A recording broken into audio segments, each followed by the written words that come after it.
اعوذ باللہ من الشیطان الرجیم، بسم اللہ الرحمن الرحیم۔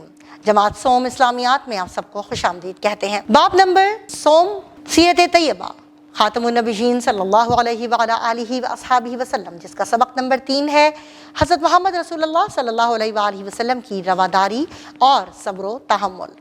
جیسا کہ آپ کو رواداری کے نام سے ہی ظاہر ہے کہ صبر و برداشت اور لحاظ کرنا، بہت ساری چیزوں کو جو مشکلات آئیں ان سے اچھے طریقے سے نبردآزما ہونا، تو یہ ساری چیزیں پڑھتے ہیں ہم اپنے اس سبق میں۔ تو آئیے اس سبق کی طرف۔ اعوذ باللہ من الشیطان الرجیم، بسم اللہ الرحمن الرحیم۔ جماعت سوم اسلامیات میں آپ سب کو خوش آمدید۔ باب سوم سیرت طیبہ صلی اللہ علیہ وعلی آلہ واصحابہ وسلم کا سبق نمبر 3 آج ہم پڑھیں گے، جس کا عنوان ہے حضرت محمد رسول اللہ خاتم النبیین صلی اللہ علیہ وعلی آلہ واصحابہ وسلم کی رواداری اور صبر و تحمل۔ اس سبق کی تکمیل کے بعد ہمارے پیارے طلبہ اس قابل ہو جائیں گے کہ وہ رواداری کا معنی و مفہوم جان سکیں۔ رواداری کے حوالے سے حضرت محمد رسول اللہ صلی اللہ علیہ وعلی آلہ واصحابہ وسلم کی تعلیمات جان سکیں، رواداری جیسی عظیم قدر کو اپنی زندگی میں شامل کر سکیں، صبر و تحمل کا معنی و مفہوم جان سکیں، اور اس حوالے سے رسول اللہ خاتم النبیین صلی اللہ علیہ وعلی آلہ واصحابہ وسلم کے اسوہ حسنہ کو جان سکیں۔ حضرت محمد رسول اللہ خاتم النبیین صلی اللہ علیہ وعلی آلہ واصحابہ وسلم کی سیرت کے مطابق اپنی زندگی میں رواداری اور صبر و تحمل سے کام لے سکیں۔ پیارے بچوں، ارشاد باری تعالیٰ ہے سورۃ البقرہ کی آیت نمبر 153 میں، ان اللہ مع الصابرین، بے شک اللہ صبر کرنے والوں کے ساتھ ہے۔ اب شروع کرتے ہیں کہ ہمارے پیارے نبی حضرت محمد رسول اللہ خاتم النبیین صلی اللہ علیہ وعلی آلہ واصحابہ وسلم اعلیٰ اخلاق کے مالک تھے۔ اللہ تعالیٰ نے نبی کریم خاتم النبیین صلی اللہ علیہ وعلی آلہ واصحابہ وسلم کے اعلیٰ اخلاق کا ذکر قرآن مجید میں ان الفاظ میں بیان کیا۔ ترجمہ سورۃ القلم کی آیت نمبر 4 ہے، اور بے شک آپ صلی اللہ علیہ وعلی آلہ واصحابہ وسلم اخلاق کے اعلیٰ مرتبے پر ہیں۔ نبی کریم خاتم النبیین صلی اللہ علیہ وعلی آلہ واصحابہ وسلم کے اعلیٰ اخلاقی اوصاف میں سے صبر و تحمل اور رواداری کو خاص اہمیت حاصل ہے۔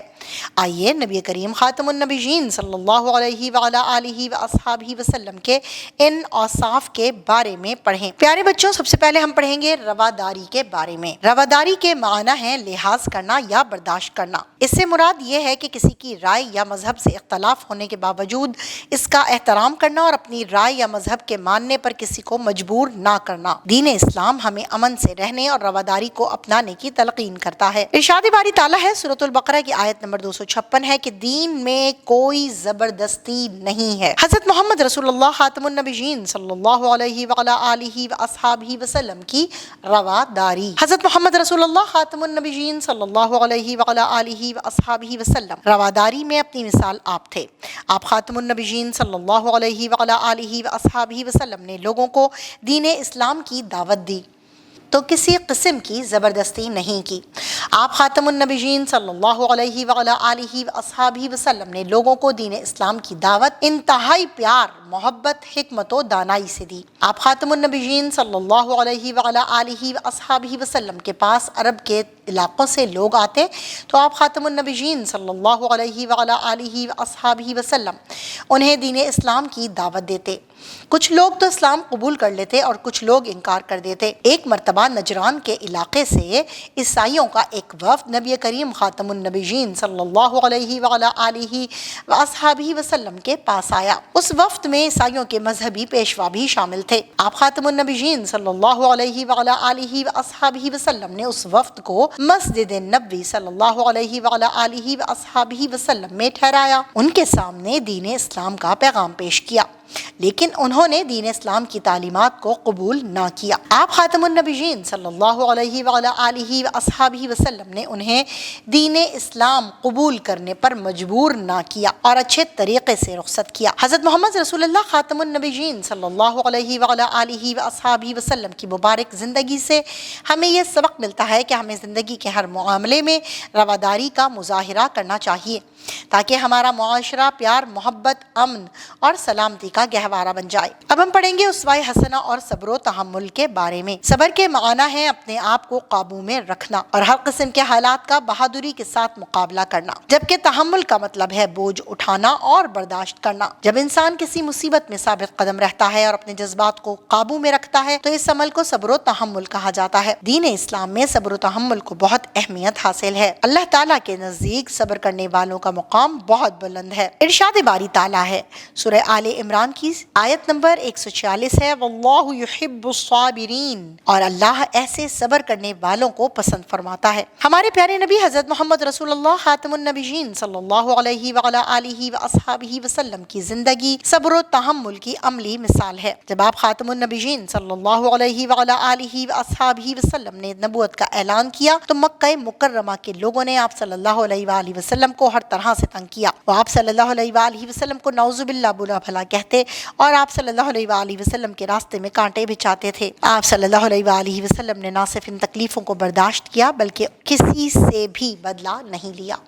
ایک مرتبہ آپ صلی اللہ علیہ وآلہ وسلم وادی طائف میں دین اسلام کی تبلیغ کے لیے تشریف لے گئے تو وہاں کے سرداروں نے آپ صلی اللہ علیہ وآلہ وسلم کی دعوت کا انکار کیا اور طائف کے آوارہ لڑکوں کو آپ صلی اللہ علیہ وآلہ وسلم کے پیچھے لگا دیا۔ ان لڑکوں نے آپ صلی اللہ علیہ وآلہ وسلم پر نعوذ باللہ پتھر پھینکے جس سے آپ صلی اللہ علیہ وآلہ وسلم لہو لہان ہو گئے اور آپ صلی اللہ علیہ وآلہ وسلم کے جوتے مبارک خون سے بھر گئے۔ اس موقع پر حضرت جبرائیل علیہ السلام اپنے ساتھ پہاڑوں کے فرشتوں کو لے کر آئے اور پہاڑوں کے فرشتے نے حضرت محمد رسول اللہ خاتم النبیین صلی اللہ علیہ وعلیٰ آلہ وصحبہ وسلم سے عرض کیا، یہ وادی دو پہاڑوں کے درمیان میں ہے، اگر آپ صلی اللہ علیہ وآلہ وسلم حکم دیں تو ان دونوں پہاڑوں کو آپس میں ٹکرا کر اس پوری وادی کے رہنے والوں کو ہلاک کر دیا جائے۔ آپ صلی اللہ علیہ وآلہ وسلم نے ایسا کرنے سے منع فرمایا اور صبر و تحمل کا مظاہرہ کرتے ہوئے اہل طائف کے لیے اللہ تعالیٰ سے ہدایت کی دعا فرمائی۔